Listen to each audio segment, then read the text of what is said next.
कल यूएई की तरफ से बड़ा वाज़ेह स्टेटमेंट आ चुका है कि one phone call from Mr. Modi will solve the problem. United Arab Emirates के फॉर्मर एम्बेसडर हुसैन हसन मिर्जा ने कहा है और उन्होंने एक स्ट्राइकिंग स्टेटमेंट दिया है कि उनका ये कहना है कि अगर नरेंद्र मोदी ईरान और इजराइल के लीडर्स को सिर्फ एक फोन कॉल कर दें तो शायद ये जंग रुक सकती है। मोदी है तो मुमकिन है।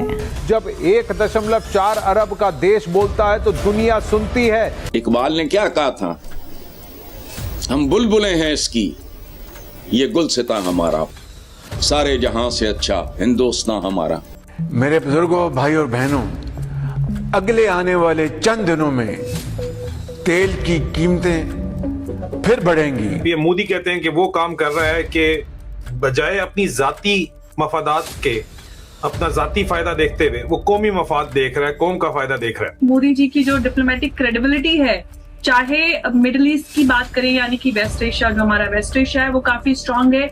गल्फ कंट्री से लेकर जो रीजनल पब्लिक और जो बिजनेस कम्युनिटीज हैं उन तक उनकी बात बहुत सीरियसली सुनी जाती है। पाकिस्तान ने डिमांड की है या पाकिस्तान ये चाहता है, पाकिस्तान ने सऊदी अरेबिया से ये कहा है कि पाकिस्तान को $5 बिलियन का लॉन्ग टर्म डिपॉजिट दिया जाए। इस हवाले से पाकिस्तान ने दोस्तों $10 अरब मांग लिए हैं। पाकिस्तान ने सऊदी अरब से $10 अरब 2 मदों में मांगे हैं। मोदी जी का जो स्टेचर है internationally, he is the most trusted leader in the entire world.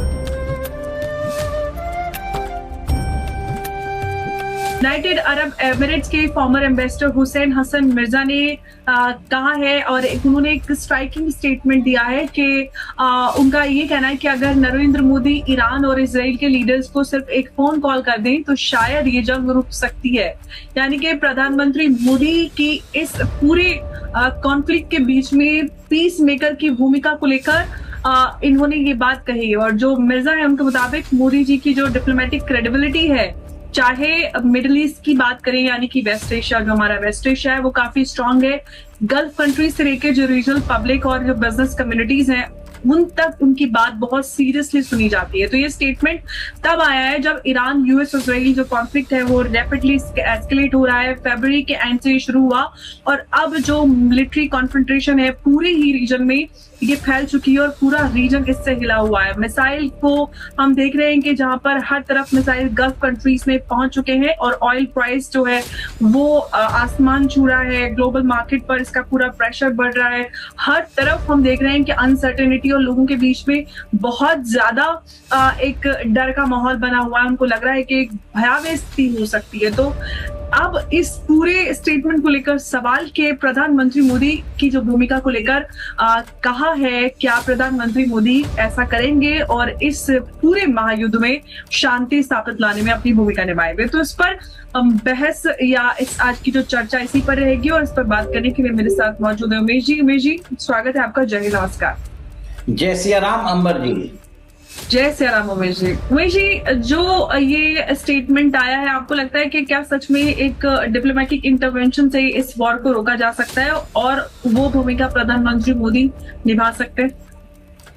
देखिए अंबर जी, सबसे बड़ी बात है कि मोदी जी का जो स्टेचर है internationally, he is the most trusted leader in the entire world. G7 के समिट में माइक कार्नी ने उनको लास्ट मोमेंट पे बुलाया था और उनसे डर के डोनाल्ड ट्रंप भाग गए अपने देश पे। अब ये देखिए कि उनका पर्सनली कोई सामना नहीं कर सकता। अगर आपने अच्छे रिलेशंस बना के रखे हैं और आप, मोदी जी ने हमेशा जो है इंटरनेशनली उन्होंने सबको एक ही चीज बोला है कि सबका साथ सबका विकास। हमारा जो दुश्मन प्रदेश है, दुश्मन देश है टर्की, जब वहां पर भी अर्थक्वेक आया था, द फर्स्ट कंट्री जिसने रेस्पॉन्ड किया नेचुरल क्राइसिस में वो भारत था। और ऑपरेशन सिंदूर में भी हमने पाकिस्तान को छोड़ दिया था। जब इंटरनेशनली लोगों ने बोला था कि आप इनको छोड़ दीजिए तो हमने उनको छोड़ दिया था। आप सोचिए कि उन्होंने दिल्ली की तरफ एक मिसाइल उन्होंने पाकिस्तान ने दागी थी जिसको हमने सिरसा में इंटरसेप्ट कर दिया था। भारत ने पाकिस्तान के एयर डिफेंस सिस्टम को कंप्लीटली खत्म कर दिया था। उनके एयर बेसेस थे वो उनके उसको भी नेस्ता नाबूद कर दिया था, कंप्लीटली डिस्ट्रॉय। हम चाहते तो रावलपिंडी और इस्लामाबाद पे हमला कर सकते थे बाद में, अगर ये चौथे दिन के बाद चलता। The the next logical step would have been to bombard Islamabad and Rawalpindi. और उसी समय देखिए कि पाकिस्तान के जनरल सब अपने बंकर में जाके छुप चुके हैं। बट मिडिल ईस्ट के अंदर एक ट्रस्ट एंड डेफिसिट क्राइसिस आ चुका है और इसमें अब यूएई बोल रहा है कि भारत के प्रधानमंत्री का एक कॉल जाएगा इजराइल और यूएई के पास, तो ईरान के पास, तो ये युद्ध रुक सकता है। भारत का बहुत ही अच्छा रिलेशनशिप है इरानियन लीडरशिप। पाकिस्तान ने डिमांड की है या पाकिस्तान ये चाहता है, पाकिस्तान ने सऊदी अरेबिया से ये कहा है कि पाकिस्तान को $5 बिलियन का लॉन्ग टर्म डिपॉजिट दिया जाए और वो लॉन्ग टर्म है 10 इयर्स के लिए। एक तो पाकिस्तान की जो डिमांड है वो ये है कि पाकिस्तान को $5 बिलियन 10 साल के लिए डिपॉजिट दिया जाए।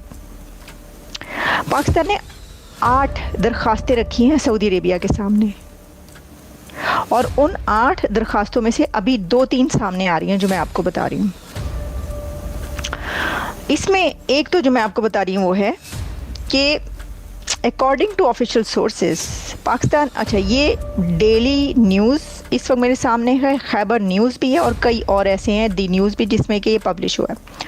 According to official sources Pakistan has submitted 8 request to Saudi authorities as part of broader plan और उसके अंदर ये कहा गया है कि 1 की request ask Saudi Arabia to convert its existing $5 billion deposit in Pakistan. जो सऊदी अरेबिया का आता है उन्होंने कहा नो हबीबी हैया हैया, ये $5 बिलियन जो है ये 1-1.5 साल के लिए ये सही हमें नहीं वारे खाता, ये हमें इससे ज़्यादा चाहिए और हमें इससे डबल चाहिए और वो है $10 बिलियन, $10 बिलियन और हमें 10 साल के लिए चाहिए वो। एक तो पाकिस्तान ने हबीबी हैया हैया से ये डिमांड की है कि भाई ये जो है ना ये आप दे देते हैं, क्योंकि काफ़ी अरसे से सऊदी अरेबिया देता चला आ रहा है। 1-1.5 बिलियन तो वो अक्सर ही फैसिलिटी उसकी ऑयल फैसिलिटी के मद में रखवा देता है। जय हिंद दोस्तों, MBM न्यूज़ HD चैनल में आपका स्वागत है। दोस्तों, मिडिल ईस्ट में हालात काफ़ी गर्म हैं। ईरान, इजराइल और अमेरिका के बीच चलती इस टेंशन ने पूरी दुनिया को चिंता में डाल दिया है। लेकिन इस बीच UAE ने एक ऐसा स्टेटमेंट दिया है जिसने सबका ध्यान इंडिया की तरफ खींच लिया है। इंडिया में UAE के ही पहले अम्बासडर हुसैन हसन मिर्जा का कहना है कि PM नरेंद्र मोदी की सिर्फ एक फ़ोन कॉल इस महाजन को रोक सकती है। उनका मानना है कि मोदी जी के पास वो डिप्लोमेटिक पावर है जो इस बड़े संकट क्राइसिस को ख़त्म कर सकती है। मिडिल ईस्ट के UAE, कतार, जॉर्डन और सऊदी अरेबिया जैसे देश इस कॉन्फ्लिक्ट की वजह से बिना वजह नुकसान झेल रहे हैं। ऐसे में मिर्जा ने जोर देकर कहा कि PM मोदी एक ऐसे ग्लोबल लीडर हैं जिन्हें ईरान और इजराइल दोनों ही रिस्पेक्ट देते हैं। सिर्फ लीडर्स ही नहीं बल्कि वहाँ की पब्लिक और बिजनेस कम्युनिटी में भी PM मोदी की एक अलग ही इमेज है। उनकी पर्सनल केमिस्ट्री और इंटरनेशनल इन्फ्लुएंस ही आज के वक्त में पीस का सबसे बड़ा जरिया बन सकती है। क्या आपको लगता है कि PM मोदी इस ग्लोबल कॉन्फ्लिक्ट को सॉल्व कर पाएंगे? हमें कमेंट्स में जरूर बताएं। अगर आपको वीडियो पसंद आए तो चैनल को सब्सक्राइब करें और बेल आइकन को जरूर दबाएं ताकि आपको ऐसे ही लेटेस्ट वीडियो की नोटिफिकेशन मिलती रहे। Thank you for watching. मैं हूं विवेक, मिलते हैं नेक्स्ट वीडियो में। Stay updated and stay safe.